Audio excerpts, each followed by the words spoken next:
Sir, ಇವಾಗ ಅದೇ ವಿಷಯ ಚರ್ಚೆ ಆಗ್ತಿರೋಂಥದ್ದು. ಅಟ್ಲೀಸ್ಟ್ ಹೀರೋಸ್ 1 ಅಥವಾ 2 ಸಿನಿಮಾ ವರ್ಷಕ್ಕೆ ಮಾಡ್ಬೇಕು ಅಂತ ಥಿಯೇಟರ್ ನಾನು 10 ಸಿನಿಮಾ ಮಾಡ್ತೀನಿ. ಅಂತ ಅಂದ್ರೆ ನಾನು 10 ಸಿನಿಮಾ ಕೆಲವ್ರು ಮಾಡ್ತೀನಿ. ಮಾಡ್ತಿಲ್ಲ. 10 ಸಿನಿಮಾ ಮಾಡ್ತೀನಿ. ನಾಳೆ ಬೆಳಿಗ್ಗೆ ಸೈನ್ ಮಾಡಕ್ಕೆ ಹೇಳಿಲ್ಲ ನನಗೆ.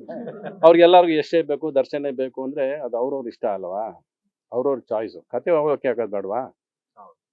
ನಾಳೆ ಬೆಳಗ್ಗೆ ಎಷ್ಟು 3 ಸಿನಿಮಾ ವರ್ಷಕ್ಕೆ ದರ್ಶನ್ 3 ಸಿನಿಮಾ ಮಾಡಿಬಿಟ್ರೆ 2 ವರ್ಷ ಕಳಿಸ್ಬಿಡ್ತೀರ ಮನೆಗೆ ಎಲ್ಲರೂ ಸೇರ್ಕೊಂಡಾದ್ಮೇಲೆ. ಅವ್ರವ್ರಿಗೆ ಇದ್ದ ಬ್ರ್ಯಾಂಡು, ಅವ್ರವ್ರಿಗೆ ಆದ ತಾಕತ್ತು, ಅವ್ರವರೇ ಮಾಡ್ಬೇಕಾರೋ ಬಡ್ಜೆಟು, ಅವ್ರವ್ರಿಗೆ ಆದ ಒಂದು ಸ್ಟೇಜಲ್ಲಿ ಇರ್ತಾರೆ. Cinema can never be force for anybody. ನೀನು ಇಷ್ಟೇ ಸಿನಿಮಾ ಮಾಡಬೇಕು, ಅಷ್ಟೇ ಸಿನಿಮಾ ಮಾಡಬೇಕು ಅಂತ ಹೇಳಂಗಿದ್ರೆ ಇಟ್ ನಾಟ್ ಪಾಸಿಬಲ್. ಅದು ಅವ್ರ ಚಾಯ್ಸ್. ಅದು ಅಲ್ಲಿ ಔಟ್ ಡಿಸೈಡ್ಸ್ ದಿ ಸ್ಟೋರಿ. ಒಬ್ಬ ಹೀರೋ ಅದನ್ನ ಕತೆ ಓಕೆ ಮಾಡ್ಕೋಬೇಕಲ್ವಾ, ಅವನದೊಂದು ಪೊಸಿಷನ್ ಇರುತ್ತೆ, ಅವನೊಂದು ಬ್ರ್ಯಾಂಡ್ ಉಳಿಸ್ಕೋಬೇಕು ಅಂತ ಆಸೆ ಇರುತ್ತೆ.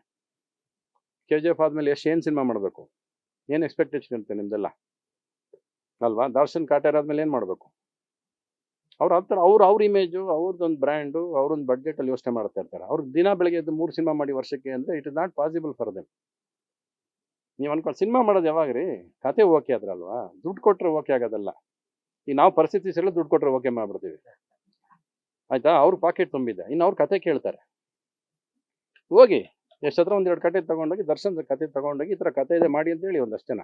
ಅದಿಲ್ಲದೆ ಸುಮ್ಮನೆ ಸಿನಿಮಾ ಮಾಡಿದ್ರೆ nobody can do cinema, you cannot force anybody to act cinemas. Sir, ಇವಾಗ ಅದೇ ವಿಷಯ ಚರ್ಚೆ ಆಗ್ತಿರೋಂಥದ್ದು. ಅಟ್ಲೀಸ್ಟ್ ಹೀರೋಸ್ 1 ಅಥವಾ 2 ಸಿನಿಮಾ ವರ್ಷಕ್ಕೆ ಮಾಡ್ಬೇಕು ಅಂತ ಥಿಯೇಟರ್ ನಾನು 10 ಸಿನಿಮಾ ಮಾಡ್ತೀನಿ. ಅಂತ ಅಂದ್ರೆ ನಾನು 10 ಸಿನಿಮಾ ಕೆಲವ್ರು ಮಾಡ್ತೀನಿ. ಮಾಡ್ತಿಲ್ಲ. 10 ಸಿನಿಮಾ ಮಾಡ್ತೀನಿ. ನಾಳೆ ಬೆಳಿಗ್ಗೆ ಸೈನ್ ಮಾಡಕ್ಕೆ ಹೇಳಿಲ್ಲ ನನಗೆ. ಅವ್ರಿಗೆಲ್ಲರಿಗೂ ಯಶೇ ಬೇಕು, ದರ್ಶನೇ ಬೇಕು ಅಂದ್ರೆ ಅದು ಅವ್ರವ್ರ ಇಷ್ಟ ಅಲ್ವಾ, ಅವ್ರವ್ರ ಚಾಯ್ಸು. ಕತೆ ಓಕೆ ಆಗೋದು ಬೇಡವಾ?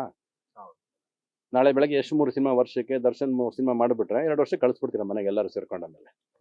ಅವ್ರವ್ರಿಗೆ ಇದ್ದ ಬ್ರ್ಯಾಂಡು, ಅವ್ರವ್ರಿಗೆ ಆದ ತಾಕತ್ತು, ಅವ್ರವರೇ ಮಾಡ್ಬೇಕಾರೋ ಬಡ್ಜೆಟು, ಅವ್ರವ್ರಿಗೆ ಆದ ಒಂದು ಸ್ಟೇಜಲ್ಲಿ ಇರ್ತಾರೆ. Cinema can never be force for anybody. ನೀನು ಇಷ್ಟೇ ಸಿನಿಮಾ ಮಾಡಬೇಕು, ಅಷ್ಟೇ ಸಿನಿಮಾ ಮಾಡಬೇಕು ಅಂತ ಹೇಳಂಗಿದ್ರೆ ಇಟ್ ನಾಟ್ ಪಾಸಿಬಲ್. ಅದು ಅವ್ರ ಚಾಯ್ಸ್. ಅದು ಅಲ್ಲಿ ಔಟ್ ಡಿಸೈಡ್ಸ್ ದಿ ಸ್ಟೋರಿ. ಒಬ್ಬ ಹೀರೋ ಅದನ್ನ ಕತೆ ಓಕೆ ಮಾಡ್ಕೋಬೇಕಲ್ವಾ, ಅವನದೊಂದು ಪೊಸಿಷನ್ ಇರುತ್ತೆ, ಅವನೊಂದು ಬ್ರ್ಯಾಂಡ್ ಉಳಿಸ್ಕೋಬೇಕು ಅಂತ ಆಸೆ ಇರುತ್ತೆ. KGF ಆದಮೇಲೆ ಏನು ಸಿನಿಮಾ ಮಾಡಬೇಕು, ಏನು ಎಕ್ಸ್ಪೆಕ್ಟೇಷನ್ ಇರುತ್ತೆ ನಿಮ್ದೆಲ್ಲ ಅಲ್ವಾ? ದರ್ಶನ್ ಕಾಟೇರ್ ಆದಮೇಲೆ ಏನು ಮಾಡಬೇಕು? ಅವ್ರು ಆ ಥರ ಅವ್ರ ಇಮೇಜು, ಅವ್ರದ್ದೊಂದು ಬ್ರ್ಯಾಂಡು, ಅವ್ರೊಂದು ಬಡ್ಜೆಟಲ್ಲಿ ಯೋಚನೆ ಮಾಡ್ತಾ ಇರ್ತಾರೆ. ಅವ್ರು ದಿನ ಬೆಳಗ್ಗೆ ಎದ್ದು 3 ಸಿನಿಮಾ ಮಾಡಿ ವರ್ಷಕ್ಕೆ ಅಂದರೆ it is not possible for them.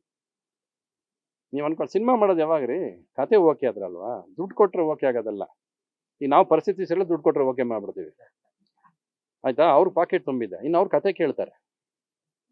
ಹೋಗಿ ಎಷ್ಟು ಹತ್ರ 1-2 ಕತೆ ತೊಗೊಂಡೋಗಿ, ದರ್ಶನ್ ಕತೆ ತೊಗೊಂಡೋಗಿ ಈ ಥರ ಕತೆ ಇದೆ ಮಾಡಿ ಅಂತ ಹೇಳಿ ಒಂದಷ್ಟು ಜನ. ಅದಿಲ್ಲದೆ ಸುಮ್ಮನೆ ಸಿನಿಮಾ ಮಾಡಿದ್ರೆ nobody can do cinema, you cannot force anybody to act cinemas. Guarantee news, ಸುದ್ದಿ ಖಚಿತ, ನ್ಯಾಯ ನಿಶ್ಚಿತ.